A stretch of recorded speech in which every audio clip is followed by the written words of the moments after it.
نادان اپنے جیسے کسی سے پیار ہو جائے تو تجھے راتوں کو چین کی نیند نہیں آتی. تو موبائل لے کر کے رات بھر چیٹنگ کرتا ہے اور اس سے رابطے کی کوشش کرتا ہے. اپنے جیسے سے پیار ہو جائے تو تیرا چین گیا, تیری نیند گئی, تیری آنکھوں کی راحت گئی, اور اس سے تو رابطے کے لیے کوششیں اور کاوشیں کرتا ہے. کبھی اس کے لیے جگتا ہے, کبھی اس کے لیے روتا ہے, کبھی اس کے لیے آہیں بھرتا ہے. اپنے جیسے سے محبت ہوئی تو تو اتنی نیند قربان کرتا ہے, اور خدا کے محبوب سے محبت کا دعویٰ کر کے تو رات بھر سو رہا ہے. تو آقا فرماتے وہ جھوٹا ہے, جھوٹا, اور پھر جو فجر میں بھی نہ آئے اس سے بڑا جھوٹا کون ہو سکتا ہے. اب آپ مجھے بتاؤ, یہ تو عام عاشقوں کی بات ہوئی, لیکن وہ عاشقان رسول, وہ عشاق رسول جن کو اولیاء اللہ کہا جاتا ہے, ان کا حال کیا ہے؟ اللہ اکبر, وہ گناہ سے بچتے بھی ہیں, رات بھر اللہ کی عبادت بھی کرتے ہیں. ان کا حال یہ ہے کہ اللہ اکبر, شام ہوتی ہے تو جیسے پرندے شوق سے گھونسلے کی طرف بڑھتے ہیں, ویسے اللہ والے رات جب ہوتی ہے ان کو ایک عجیب قسم کی خوشی ہوتی ہے. وہ سوچتے ہیں کہ سب اپنے گھروں کو لوٹیں گے اور ہم اپنے محبوب کی طرف لوٹیں گے, سب اپنے اپنے محبوبوں سے ملیں گے اور ہم اپنے محبوب سے ملیں گے. کسی کا محبوب گھر میں ملے گا, کسی کا محبوب دریا کے کنارے ملے گا, کسی کا محبوب کہیں ملے گا, کسی کا محبوب کہیں ملے گا, اور ہمارا محبوب ہمیں مصلی پر ملے گا تاکہ ہم اللہ کی بارگاہ میں سجود نیاز لٹائیں گے. تو یاد رکھو, اللہ کے ولی وہ ہیں جو ایمان والے بھی ہیں اور متقی اور پرہیزگار بھی ہیں. پھر قرآن ان کے لیے کیا کہتا ہے؟ لہم البشریٰ فی الحیات الدنیا و فی الآخرہ, انہی کے لیے تو بشارت ہے, دنیا میں بھی بشارت ہے اور آخرت میں بھی ان کے لیے بشارت ہے. اور سنو, اللہ نے جو اعلان کر دیا ہے وہ یہ کلمات بدلنے والے نہیں ہیں, اور یہی لوگ کامیاب لوگ ہیں. یہ حدیث مبارکہ کا, یہ آیت مبارکہ کا مختصر سا مفہوم میں نے آپ کے سامنے پیش کیا. اب آؤ اس آیہ کریمہ کے تناظر میں اس مرد قلندر کو دیکھتے ہیں جسے دنیا خواجہ عثمان ہارونی یا خواجہ عثمان ہرونی کے نام سے جانتی ہے. جانتے ہیں خواجہ عثمان ہارونی کون تھے؟ اللہ اکبر. پہلی بات تو یہ 14ویں پشت میں مولائے کائنات کی اولاد میں سے ہے, یعنی حسینی صحیح النسب سادات میں سے ہے. اللہ اکبر. لیکن خواجہ عثمان ہارونی کا تقویٰ تھا, سید ہو کر بھی پوری زندگی کبھی اپنا تعارف سید کی حیثیت سے نہیں کروایا, اللہ کی خشیت کی وجہ سے, اللہ کے خوف کی وجہ سے. اسی لیے بہت سارے مورخین کو یہ مغالطہ ہو گیا کہ خواجہ عثمان ہرونی سادات میں سے نہیں. حالانکہ ہمارے علماء اور محققین کی تحقیق یہ ہے کہ آپ مولائے کائنات کی 14ویں پشت میں حسینی سادات میں سے ہے. اس کے بعد آپ اس مرد قلندر کی عظمتوں کا اندازہ کریں جس نے غریب نواز جیسی شخصیت کو اپنی 2 انگلیوں کے درمیان 18,000 عالم دکھائے تھے. آپ ذرا سوچیں تو صحیح, آج لوگ کہتے ہیں کر لو دنیا مٹھی میں.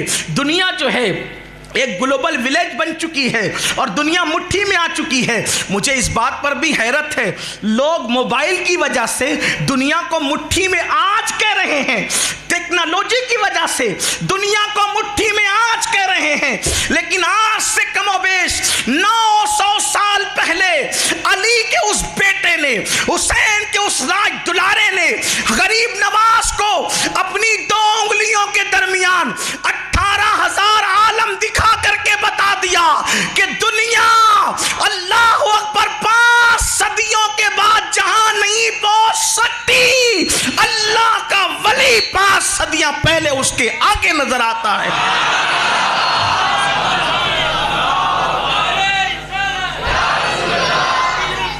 جو موبائل جب تک ایجاد نہیں ہوا تو ہو سکتا ہے لوگ اس کا انکار مذاق اڑاتے, یہ سنی تو کہانی کرتے, کس سے کرتے ہیں؟ 2 انگلیوں کے درمیان 18,000 مخلوق کیسے 18,000 عالم کیسے دکھائے جا سکتے؟ اور صرف 18,000 عالم نہیں دکھائے, 2 انگلیوں کے درمیان 18,000 عالم, لیکن کسی اور کو نہیں دکھایا. یہ بھی بات ہے, اس لیے کہ عثمان ہارونی دکھا تو سکتے تھے لیکن کوئی دیکھنے والا بھی تو چاہیے. کیونکہ عثمان ہارونی کے مریدوں کی کوئی کمی نہ تھی. اگر دیکھنے والا معین الدین ہو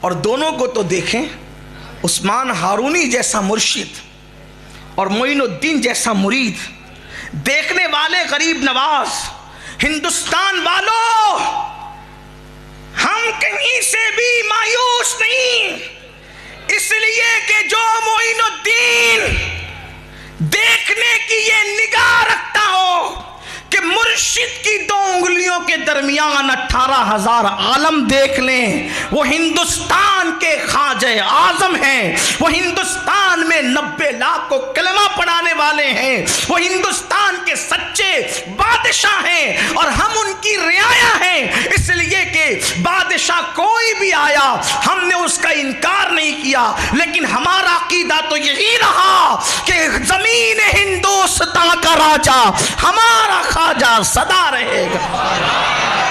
عوام نے جن کو بادشاہ بنایا چند سالوں کے لیے بنایا، لیکن مدینے کے تاجدار نے جس کو بادشاہ بنایا قیامت تک کے لیے بنایا۔ 18,000 عالم دکھائے 2 انگلیوں کے درمیان، اسی پہ بس نہیں کیا، پھر فرمایا جاؤ اتنا یہ پڑھو، اتنا یہ پڑھو، اتنا یہ پڑھو۔ ہے اس میں ملفوظات میں درود کا ذکر ہے، قل ہو اللہ شریف کا ذکر ہے، سورۃ الفاتحہ کا ذکر ہے، یہ پڑھو، کلمہ شریف کا ذکر ہے، یہ پڑھو یہ پڑھو۔ پھر آئے تو فرمایا نیچے دیکھو، تو نیچے دیکھا تو کہاں تک دیکھ رہے ہو؟ تو کہتے ہیں میں تحت الثری تک دیکھ رہا ہوں۔ اوپر دیکھو، کہ میں اوپر عرش اعظم تک دیکھ رہا ہوں۔ فرمایا تیرا کام ہو گیا۔ اتنے مختصر سے وقت میں کسی نے کبھی کسی کا کام کیا ہو تو بتاؤ؟ غریب نواز کے مرشد نے اتنے مختصر وقت میں۔ اب آپ اندازہ کریں سرکار عثمان ہارونی، غریب نواز فرماتے ہیں نفل عبادتوں سے جو مرتبہ مجھے نہ ملا، وہ اپنے پیر عثمان ہارونی کا بستر لے کر جو میں ان کی خدمت کرتا رہا، اللہ نے اس خدمت کی وجہ سے مجھے مرتبہ عطا فرمائے۔ اس لیے کہ جس کو جو بھی ملا خدمت سے ملا۔ ماں کی خدمت نے اویس قرنی بنایا، ماں کی خدمت نے کسی کو مخدوم ماہمی بنایا، ماں کی خدمت نے کسی کو بایزید بستامی بنایا، اور جن کو ماں باپ کی خدمت کا موقع نہ ملا، بچپنے میں وصال کر گئے ماں باپ، تو پھر انہوں نے پیروں کی خدمت کی، تو کوئی عثمان ہارونی بنا، کوئی علاؤ الحق پنڈوی بنا۔ یہ مخدوم اشرف جہانگیر سمنانی ہمارے مخدوم صاحب کے جو پیر و مرشد علاؤ الحق پنڈوی ہے، فرماتے ہیں کہ میرے مرشد کو، علاؤ الحق پنڈوی کہتے ہیں میرے مرشد کو گرم کھانا پسند تھا، تو چونکہ اس وقت آسانی کے ساتھ گرم کھانا نہیں مل سکتا تھا جنگل و بیابان میں، تو کہتے ہیں کہ میں جلتی ہوئی آگ کی سیگڑی لے کر اپنے سر پہ گھومتا تھا کہ مرشد پتہ نہیں کب گرم کھانا طلب کر لیں اور ان کو پیش کرنا پڑے، تو میرے سر کے بال جل گئے، پھر اللہ تعالیٰ نے یہ مرتبے عطا فرمائے۔ آج کل تو ساری رسومات ہے۔